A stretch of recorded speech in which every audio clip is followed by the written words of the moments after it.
Bienvenue dans le Financier, votre rendez-vous économique quotidien. Voici les titres de l'actualité. Les recettes fiscales en hausse dans plusieurs pays africains. Selon une étude réalisée par l'OCDE, les impôts sur les revenus représentent une part toujours plus importante des recettes fiscales en Afrique. Dans l'actualité également, en Côte d'Ivoire, le taux d'inclusion financière est en hausse. Celui-ci est passé de 34% en 2014 à 41% en 2017. Une hausse qui résulte des réformes engagées par les pays de l'Union économique et monétaire ouest-africaine. Et puis nous ferons un point en fin d'édition sur l'évolution des marchés boursiers africains.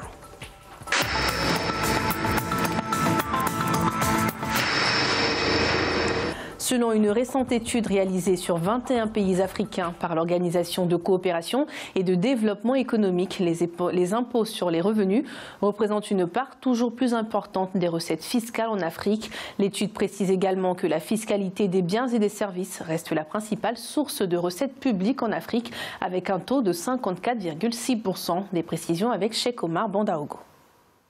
De 2,6% du produit intérieur brut en 2000 à 6,2% du produit intérieur brut en 2016, la fiscalité des revenus représente 34,3% des recettes fiscales totales en 2016. C'est du moins ce qui ressort des conclusions clés des statistiques des recettes publiques en Afrique, révélées par l'Organisation de coopération et de développement économique OCDE. Les recettes fiscales tirées de l'impôt sur les bénéfices des sociétés ont progressé de 1,4 point de pourcentage pendant cette période pour atteindre 2,8% du PIB, tandis que les recettes tirées de l'impôt sur le revenu des personnes physiques ont été portées de 2,1% à 3,0% du PIB en 2016, un record historique. Néanmoins, l'on note que la fiscalité des biens et services reste la principale source des recettes publiques en Afrique. En 2016, le ratio moyen impôt-PIB du continent affiche un statu quo par rapport à l'année précédente à 18,2%. Pour améliorer la performance des pays, déjà les pays doivent commencer par mesurer la performance actuelle. Donc ça, en utilisant des indicateurs de référence qui sont là. Et bien sûr, on a besoin d'une collaboration entre États. Il s'agit d'une coopération internationale. Sur les 21 pays couverts par l'étude, 11 ont vu leurs recettes augmenter entre 2015 et 2016. 17 puisent leur manne financière publique de la fiscalité des biens et services. La Namibie sort officiellement de la liste noire européenne des paradis fiscaux. Le Conseil Affaires économiques et financières de l'Union européenne a officialisé le retrait du pays de la liste des États jugés non coopératifs en matière de lutte contre la fraude et d'évasion fiscale, suite à des engagements pris par les autorités pour réformer la loi et les pratiques. Désormais, 5 pays seulement restent sur la liste noire des paradis fiscaux: Samoa, les îles Samoa américaines, les îles Vierges américaines, l'île de Guam et Trinité et Tobago.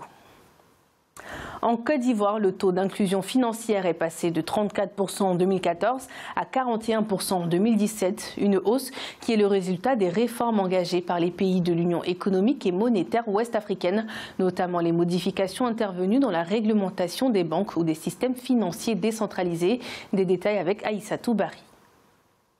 La Côte d'Ivoire se prépare à la mise en œuvre de sa stratégie nationale d'inclusion financière, un programme qui permettra à terme d'améliorer l'accès des populations aux services financiers.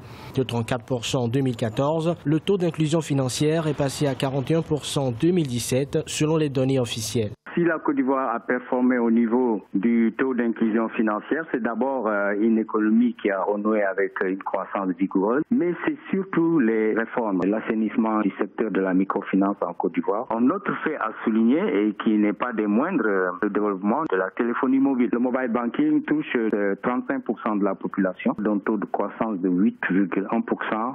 Les autorités ivoiriennes estiment qu'il faudrait développer et adapter l'offre de services financiers en faveur des populations à faible revenu et des petites et moyennes entreprises. Il s'agira également d'inciter les banques, les établissements financiers, les compagnies d'assurance et les compagnies de téléphonie mobile à développer des services financiers adéquats. Créer des partenariats avec les opérateurs de téléphonie, c'est-à-dire que c'est eux qui ont le métier traditionnellement.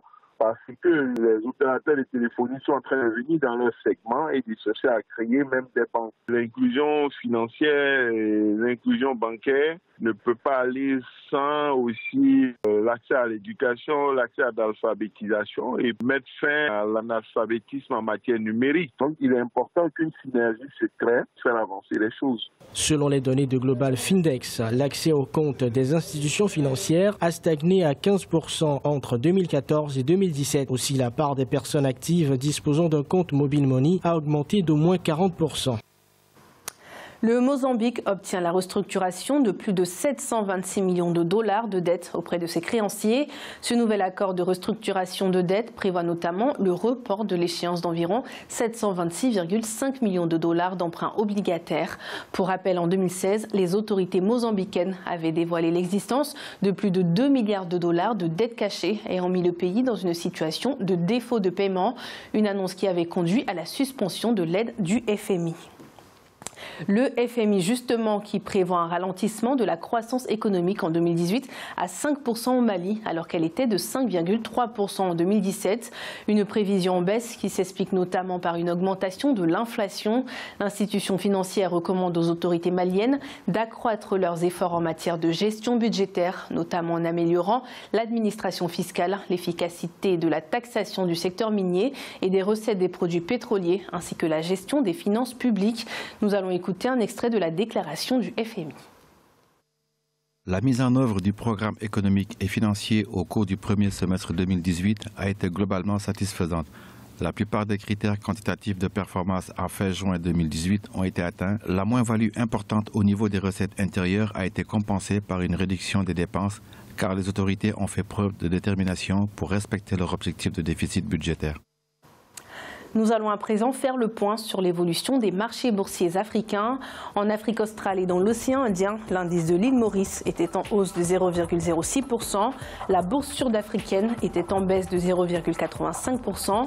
L'indice de Nairobi chutait de 2,24% et l'indice Gaborone perdait 0,05%. En Afrique de l'Ouest et centrale, la BRVM d'Abidjan augmentait de 0,08%. L'indice nigérian gagnait 0,33% et la bourse du Ghana chutait de 1,05%. En Afrique du Nord, la bourse marocaine augmentait de 0,11%. L'indice égyptien était en hausse de 1,52% et la bourse tunisienne perdait 0,50%. C'est la fin de cette édition du Financière. Merci de nous avoir suivis. On se retrouve bientôt pour un nouveau rendez-vous de l'économie.